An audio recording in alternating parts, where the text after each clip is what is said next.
But you really can. I started at the bottom. I met up with my local congressman, Mr. Clay Higgins, and we started. I didn't know the first thing about politics. That started back in around 2016, and I got involved with him, and I started telling him about what was going on, and then that led to speaking to another senator about it.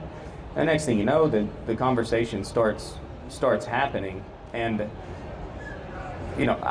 I took and had all these conversations, and it's like nothing's ever going to change. It's all of this work.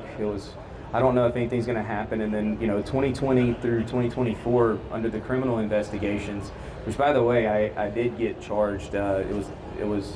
I did 10 months of house arrest, but during the house arrest, I actually was able to go do a congressional oversight hearing with Clay Higgins, and that was super cool. And the oversight hearing was basically over weaponization within our industry.